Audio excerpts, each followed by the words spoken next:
Good morning friend, this is Ajit Kumar Gupta है। और हमें लगता है कि अभी सब कुछ अच्छा पढ़ाई लिखाई चल रहा होगा। थोड़ा सा तो मेहनत लग जाता है सरफेस केमिस्ट्री पढ़ने में और हमें पढ़ाने में ज़्यादा, क्योंकि हम आपके लिए मटेरियल को लिखते भी हैं। तो मिला जुला अगर थक गए हैं तो आधा चीज़ लिखते सकते हो। चलिए प्रोसेस को शुरू करते हैं। लास्ट वीडियोज़ में हम लोगों ने अभी तक तो पढ़ाई सब कुछ ठीक ठाक चल रहा है, तो बहुत सारे टर्म्स को हम जान चुके हैं। अब टेक्निकल टर्म्स से पूरी तरह से अवेयर हैं कि क्या होने जा रहा है, नहीं हो जा रहा। लास्ट क्लास पे अभी कोलाइडल हमारा चल रहा है, उसी को देख रहे हैं। कोलाइडल्स में अब जो हम लोग दिखने जा रहे हैं टाइप्स ऑफ कोलाइडल्स, ठीक है ना। अब types of colloidal last class पे जैसे कि हम लोगों ने देखा था कि डिस्पर्स मीडियम या फिर डिस्पर्स फेज, डिस्पर्सिंग मीडियम के आधार पर हम लोगों ने बहुत सारे कोलाइडल्स देखे थे। डिफरेंट सोल था, एरिसोल था, इमल्सन था, बहुत सारे चीज़ों को देखा, अलग अलग फॉर्म्स वगैरह। आज हम लोग देखेंगे कि कोलाइडल्स के कुछ नेचर वाइज कुछ अलग अलग कैटेगरीज के बेस पर क्या क्लासिफिकेशन है। पहली क्लासिफिकेशन हुआ है कि डिस्पर्स फेज और डिस्पर्सन मीडियम के बीच के इंटरेक्शन के बीच, ठीक है ना, उनके बीच में इंटरेक्शन या फिर जो अट्रैक्शन है उसके आधार पर हम लोग कितने सारे क्लासिफिकेशन करते हैं, हमारे पास क्या क्या क्लासिफिकेशन है समझो, ठीक है।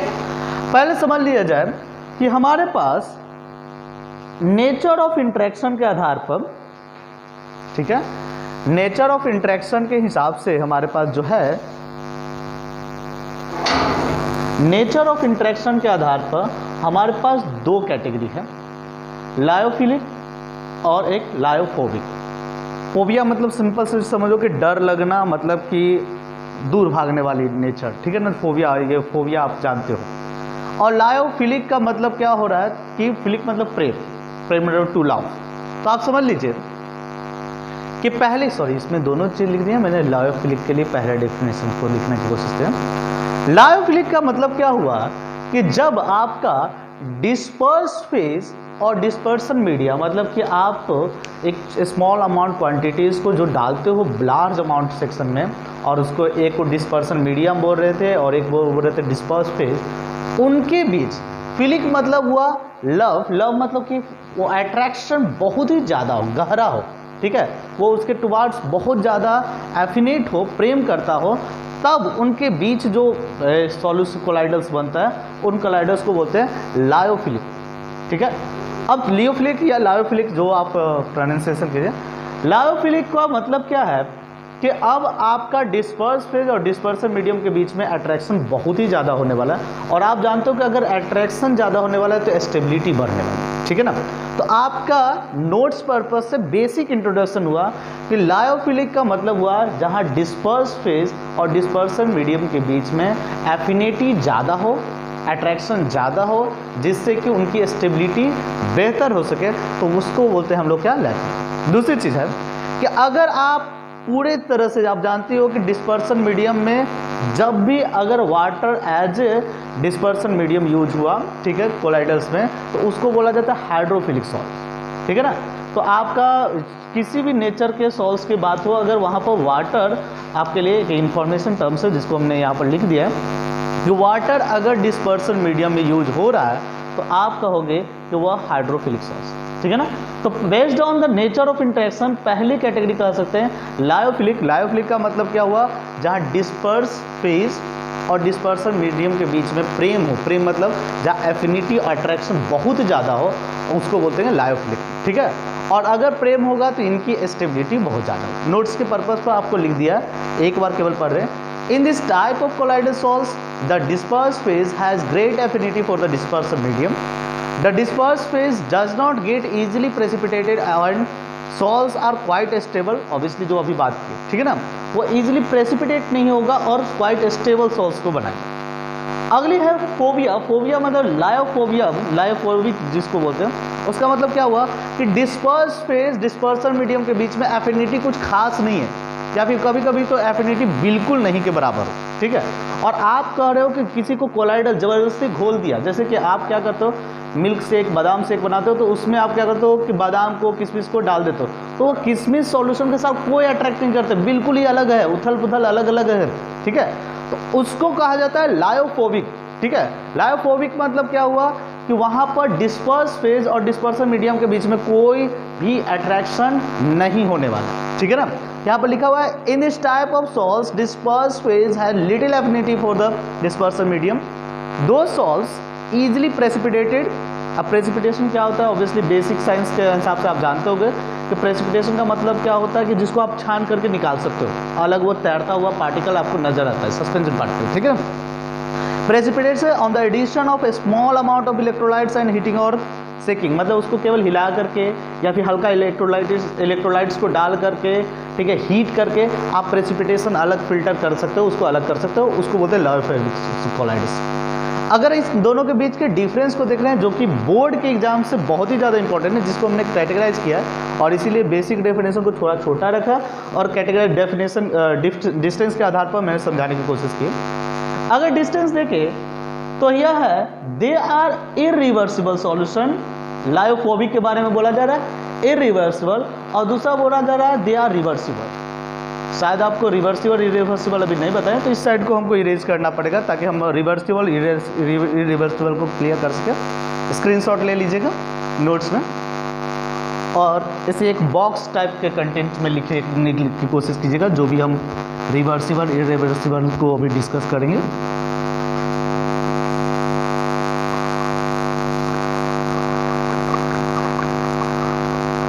अब रिवर्सिबल इरिवर्सिबल प्रोसेस क्या होता है या सॉल्व्स के रूप में रिवर्सिबल किसे कहते हैं। रिवर्सिबल जिसको आप कह सकते हो कि अगर एक कोई सॉल्व है आपके पास, ठीक है, कोई सॉल्व मौजूद है जिसमें डिस्पर्सन मीडियम,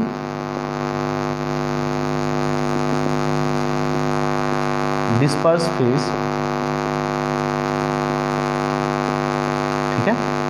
अब कहो कि अगर ऐसा कुछ हो कि आप इसे नॉर्मल मेथड से या फिर हल्का हीट देने से, हल्का कोई एडिटिव्स के यूज करने से हल्का कुछ डाले और इसका डिस्पर्स फेज और डिस्पर्सन मीडियम अलग हो जाए, ठीक है ना। इस बात को सुनिएगा आराम से, मैं रिवर्सिबल बताने की कोशिश कर रहा हूँ। रिवर्सिबल सॉल्यूशन मतलब हम क्या है कि ऑलरेडी सॉल्व्स बना हुआ है, उस सॉल्व्स पे किसी एडिटिव को डालते हैं, इलेक्ट्रोलाइट को डालते हैं या फिर हल्का हीट देते हैं, तो वो क्या हो जाए, उसके पार्टिकल्स अलग हो जाए, अलग मतलब डिस्पर्सन मीडियम अलग, डिस्पर्स फेज अलग, और उसके बाद वापस से अगर उन लोगों को जोड़ा जाए या फिर वापस से किसी मीडियम को ऐड किया जाए और फिर से सॉल्व्स बन जाए, फिर से सॉल्व्स बन जाए, तो उसको बोल रहे हैं हम लोग क्या, रिवर्सिबल। जैसे एक एग्जाम्पल सुनो, एग्जाम्पल कहता क्या है कि एक वाटर सॉल्यूशन आप मान लीजिए रखो, एक वाटर शुगर वाटर सॉल्यूशन, ठीक है ना। अब शुगर वाटर सॉल्यूशन को अगर आप हीट प्रोवाइड कर रहे हो तो ऑब्वियस है कि इसके पार्टिकल ईजिली अलग हो जाएंगे, ठीक है ना, मतलब कि वाटर वेपराइज हो जाएगा, शुगर तो वहीं रह जाएगा, ठीक है। लेकिन अगर हीट करने के बाद आप इस किसी भी पल इसमें वाटर के क्वांटिटी को जैसे ही बढ़ाओगे तो वो फिर से अपने इनिशियल कोलाइडल स्टेट को गेन कर ले, मतलब कि उसमें कोई चेंजेस नहीं आएगा। आप वाटर पार्टिकल को अलग भी कर दिए सिंपल मेथड से, और वाटर पार्टिकल जैसे ही जोड़े तो वो फिर से अपनी पुरानी स्टेट कोलाइडल स्टेट को पहुँच गए, तो इसको बोलते हैं रिवर्सिबल, ठीक है ना। अब सिंपल सी सोचो इसी कंडीशन में कि अगर आप इसी सॉल्व्स को बहुत देर तक गर्म करते रह जाते हो, जो कि आप मीठा वगैरह का जो बनता है स्वीट्स वगैरह, तो उसके जो आप रस बनाते हो, जूस बनाते हो, जो जिसमें आप स्वीट्स को डालते हो, ठीक है। अब उनकी नेचर को देखना कि एक लिमिट के बाद गर्म करने के बाद उसमें अगर आप वाटर डालिएगा तो वो फिर से पुराने सॉल्ट्स की कंडीशन को जल्दी अचीव नहीं कर, मतलब आप इवेपोरेट कर दो, वो शुगर्स के एक प्रेसिपिटेट करने लगेंगे, और प्रेसिपिटेट होने के बाद उसमें आप पानी डालिए, लिक्विड डालिए, कुछ डालिए, फिर से वो कोलाइडल स्टेट में नहीं जाता, वो वेस्ट हो जाता है, बेकार हो जाता है, उसको बोलते हैं इरिवर्सिबल, मतलब वो फिर से अपनी कोलाइडल स्टेट को किसी भी नॉर्मल कंडीशन में अचीव नहीं कर रहा है। रिवर्सिबल मतलब जिसमें आप इजीली कोई एडिटिव, इलेक्ट्रोलाइट्स, हीट को अप्लाई करते हैं, इजीली दोनों मीडियम को अलग कर दिया, डिस्पर्स मीडियम, डिस्पर्सिंग फेज को, sorry disperse phase, dispersion medium को, और उसके बाद किसी को भी ऐड करके फिर से उस कोलाइडल स्टेट को अचीव किया जाए, उसको बोल रहे हैं क्या, रिवर्सिबल। और इरिवर्सिबल जो एक बार जैसी हीट या इलेक्ट्रोलाइट अप्लाई किए वह क्या हो जाए, प्रेसिपिटेट हो जाए, अब वह फिर से अपनी कोलाइडल स्टेट में नहीं पहुंच जाए, तो इरिवर्सिबल। जो लियोफोबिक जो है, लियोफोबिक सॉल्ट्स जो हैं वो इरिवर्सिबल होते हैं, और लियोफिलिक चूंकि इनका अट्रैक्शन बहुत ही अच्छा होता है तो ये क्या है, रिवर्सिबल है, किसी भी इंस्टेंट में आप इसकी कोलाइडल स्टेट को फिर से अचीव कर सकते हैं। दूसरा कह रहा है क्या, ऑलरेडी हम लोग डिस्कस किए कि इनके बीच एफिनिटी कम है तो यह लेस स्टेबल है, ठीक है, और यह क्या है, बहुत ही ज़्यादा स्टेबल, ठीक है। दूसरी बात में एक बात लिखा हुआ है कि they are less stable and get coagulated by electrolytes by heating और बाय एग्रीगेशन। सुन लिया जाए, कोगुलेशन का मतलब क्या होता है, तो इसके लिए हम परफेक्ट क्या एग्जांपल दें आप लोग को। परफेक्ट एग्जांपल एक है कि कोगुलेशन को सबसे अच्छा समझना है तो ये समझिए कि अगर आप किसी भी गरम बर्तन पर, गरम वेसल्स पर, यूटेंसिल्स पर आप किसी भी तरह से अंडे को गिराते हो, ठीक है, ऑब्वियसली बहुत सारे बच्चे होंगे जो नॉन वेजिटेरियन होंगे और कम से कम एगिटेरियंस तो होंगे, ठीक है, तो आप जैसे ही अंडे को डालोगे गरम बर्तन पर ऑयल्स के साथ तो देखना कि वो तुरंत से एक तरह का जम जाता है, मतलब कि थोड़ा सा फूलता हुआ जम जाता है, ठीक है ना, उसी को बोलते हैं कोगुलेट मोड, ठीक है। कोगुलेशन का मतलब क्या, वो एक तरह से जमना, बट वो जमना फ्रीजिंग जैसा नहीं है, ठीक है, फ्रीज वाला जमना कुछ दूसरा होता है, या क्या हो रहा है, वो ऐसा जम गया कि वो फिर से अपनी स्टेट में वापस नहीं जा रहा, ठीक है। तो आपको यही कह रहा है कि लियोफोबिक जो सॉल्ट्स होंगे वो कोगुलेट्स हो जाएंगे, वो इस तरह से जम जाएंगे कि फिर से वो उनके पार्टिकल्स अलग अलग आपको नहीं मिलेंगे। बट लियोफिलिक का जो होगा, लायोफिलिक या लायोफिलिक का जो आपको मिलेगा वो कोगुलेशन नहीं करेगा, ठीक है ना। कहा जाता है कि यह इनडायरेक्ट मेथड से बनाया जाता है, जो कि आसान नहीं है, ठीक है ना। लायोफोबिक जो है सॉल्ट्स वो इनडायरेक्ट मेथड से आया जाता है, मतलब वो उसके लिए कहीं ना कहीं सिंपल से बोल सकते हो कि आप घर पर या फिर नॉर्मल एक्सपेरिमेंट लैब में नहीं बना पाओगे, बहुत भी ज़्यादा इंडस्ट्रीज सेटअप्स, बहुत ज़्यादा चीज़ों की ज़रूरत पड़ेगी, ठीक है, वो डायरेक्ट नहीं बने, ठीक है, या फिर प्रोसेस के दरमियान इंटरमीडिएट स्टेट में बन करते हैं, यह डायरेक्ट मेथड से मिलता है। लियोफिलिक जो है सॉल्यूशन वो डायरेक्ट मिलेगा, फोबिक जो है वो आपको डायरेक्ट मेथड से नहीं मिलेगा। अगला कहा जा रहा है कि लायोफोबिक जो है सॉल्ट्स होते हैं वो इनऑर्गेनिक मटेरियल से अचीव किया जाता है, जैसे कि मेटल हो गया, मेटल सल्फाइड है, मेटल ऑक्साइड्स है, इन सब चीज़ों से वो एक्सट्रैक्ट किया जाता है, ठीक है। और लायोफिलिक जो सॉल्ट्स है वो ऑर्गेनिक मटेरियल से किया जाता है, जैसे स्टार्च है, ठीक है, सेलुलोज है, इन सब चीज़ों से अचीव किया जाता है, ठीक है, गम्स वगैरह भी है जो एग्जाम्पल में आपको दिए। लायोफोबिक के बारे में कहा गया कि particles are not hydrated, obviously water molecules के साथ वो हाइड्रेटेड मोड में नहीं रहते, और लियोफिलिक में हाइड्रेटेड मोड्स में होते हैं, जिनकी इनका वैन वाल फोर्स ऑफ अट्रैक्शन बहुत ही अच्छा होता है लियोफिलिक के साथ। यहाँ पर लियोफोबिक जो है, लियोफोबिक सॉल्ट्स जैसे कि आपको बोले कि लेस स्टेबल, इनके बीच में कोई अट्रैक्शन फोर्स बहुत ही हैवी नहीं लगने वाला, तो इनको क्या है कि स्टेबलाइज करने के लिए एक एडिटिव की ज़रूरत पड़ता है, एक इलेक्ट्रोलाइट की ज़रूरत पड़ेगा, एक ऐसा सब्सटेंस की ज़रूरत पड़ेगा जो इनको बांध कर रखे, इनको मेंटेन कर सके, ठीक है। तो कह सकते हैं कि लायोफोबिक सॉल्ट्स रिक्वायर्ड स्टेबलाइजर, मतलब एक ऐसा सब्सटेंस की जरूरत पड़ेगा जो इसे स्टेबिलिटी दे, ठीक है। और लियोफिलिक जो सॉल्ट्स होते हैं वो सेल्फ स्टेबलाइजर होते हैं, उसके लिए कोई स्टेबलाइजर की जरूरत नहीं है, वो खुद ही स्टेबल, ठीक है ना। तो based on the force of attraction, यही हमारा दो था, जो उसके बीच में के डिफरेंस को देख लिए, आप बैक जाकर के बीच आराम से चेक कर ले सकते हैं। अगला टाइप्स कोलाइड्स का जो है अपना, वो based on the nature of colloids particle, ठीक है, कोलाइड्स पार्टिकल के नेचर के आधार पर, मतलब उनके कोलाइड पार्टिकल के मेनली साइज का है, ठीक है, उनके आधार पर।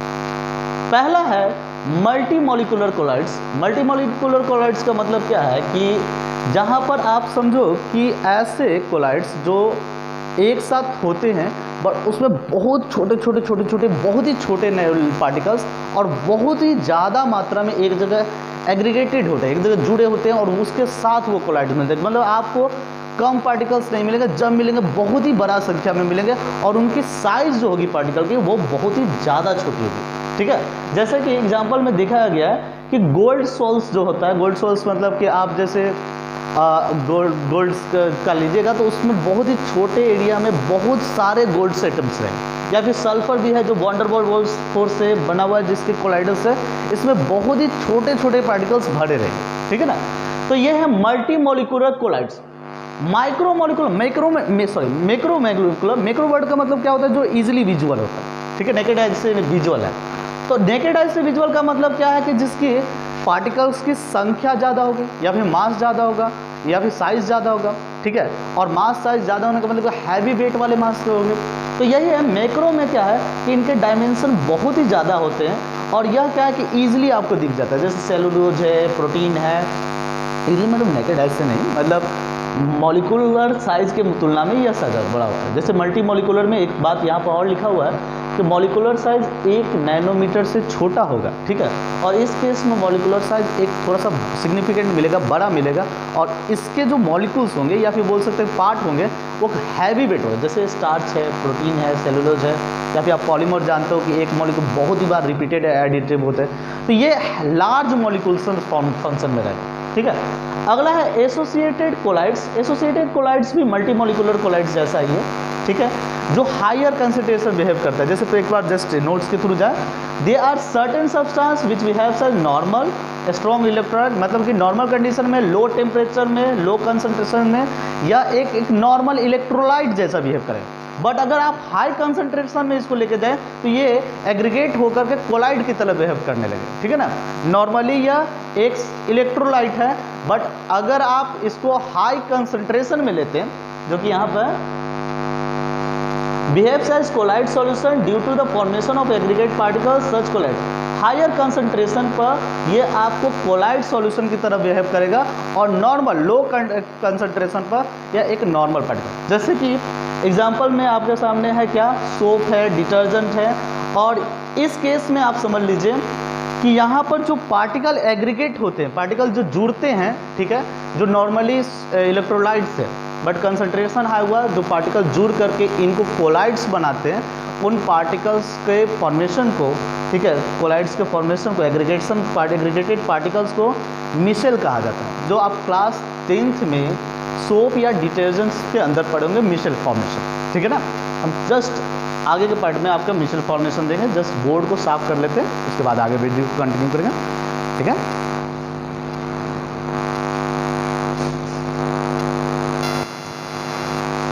ठीक है, अब बोर्ड को साफ कर दी। अब हम लोग जो देख रहे हैं वो देख रहे हैं मिशेल फॉर्मेशन को, ठीक है। मिशेल फॉर्मेशन ऐसे कोई यहाँ पर ज़रूरी थी नहीं, ये बहुत ज़्यादा मैंडेट नहीं है, बट इस चीज़ को देख लें कि किस तरह से मिशेल फॉर्मेशंस होते हैं एग्रीगेटेड एसोसिएटेड मॉलिक्यूल्स में।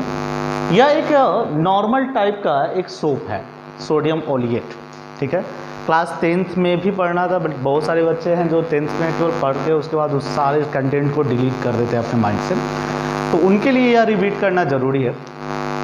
देखा जाए तो इस सोडियम ओलिएट को एक एग्जांपल में लिया गया है, तो इसे अगर देखें तो इसके एंड्स को एनालाइज करने जाए तो एक है sodium carbonate and, carboxylic ion और सोडियम का एंड, जहाँ पर आयनिक कैरेक्टर्स, और उसके बाद आपकी एक बहुत ही लंबी मिथाइल ग्रुप्स। आप एज्यूम कर लो कि 17 कार्बन के रिप्रेजेंट करने के लिए हमने बना रखा, ठीक है ना। अब इस दोनों ही एंड, या फिर बोल सके कि इस सोप के कंप्लीट स्ट्रक्चर को देखा जाए तो इस कंप्लीट स्ट्रक्चर में यह जो एंड है इसका नेचर, और यह जो हाइड्रोकार्बन अल्काइल जो रहा हाइड्रोकार्बन अल्काइल, ठीक है, इसका नेचर थोड़ा सा करते हैं कंपेयर अल्काइल हाइड्रोकार्बन का। है क्या कि यह जो एंड है यह है लायोफिलिक एंड। लायोफिलिक का मतलब क्या हुआ कि यहाँ पर डिस्पर्सन मीडियम से इसका एक फोर्स ऑफ अट्रैक्शन बहुत ही अच्छा होगा, मतलब इनके बीच में एफिनिटी बहुत अच्छा होगा। यह जो एंड है वह है लायोफोबिक एंड,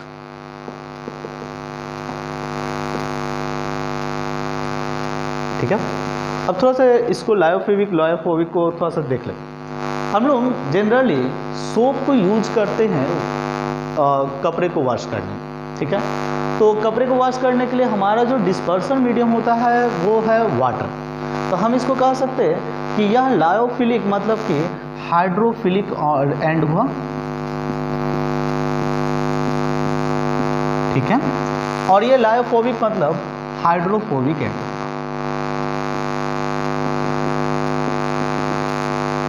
ठीक है ना। अब हाइड्रोफिलिक और फोबिक एंड का मतलब समझो। यह जो एंड है वो वाटर के टुवार्ड्स बहुत ही अच्छी अट्रैक्शन है, वो वाटर के टुवार्ड्स जाना, और यह जो एंड है वो वाटर से दूर जाना चाहता है। ठीक है। अब थोड़ा सा इस बात को समझेंगे कि यहाँ पर दोनों एंड का बिहेवियर अलग होने से क्या होगा। जैसे कि फिर से मुझे मिटाना पड़ेगा, लेकिन अब देख लें। अगर आप इस चीज़ को समझना चाहते हैं तो वॉशिंग एक्शन ऑफ सोप हमें समझना पड़ेगा। Washing action of soap, soap का वॉशिंग एक्शन क्या है। हमारे पास जो कपड़ा होता है उस पर जो डस्ट जिस या फिर जो गंदगी को हटाने के लिए आप लोग यूज करते हो सोप को, जैसा कि न्यूज़ वगैरह, न्यूज़ नहीं एडवर्टाइजमेंट में देखते हैं एक्सेल को, रिन सुप्रीम को, तो वो क्या दिखाता है कि फैब्रिक्स के ऊपर कुछ ऑयली डस्ट होते हैं, मतलब डस्ट जो ऑयल्स के साथ होते हैं, मेनली वो ऑयल्स फैट्स के साथ जो डस्ट है तो वही नॉर्मल वॉश से नहीं हटता। बाकी जो डस्ट है आप नॉर्मली भी पानी में डुबा करके निकाल दीजिएगा तो वो निकल जाएगा, ठीक है ना। लेकिन ऑयली डस्ट होंगे, मतलब जो फैट से साथ डस्ट होंगे, वो डस्ट क्या होता है, चिपक जाते हैं, फैब्रिक्स के साथ चिपक जाते हैं, वो नहीं निकलते। अब उन पर ये सोप कैसे अपना असर दिखाता है उसे देखो, ठीक है ना। इस एंड को थोड़ा सा कॉपी कर लेंगे।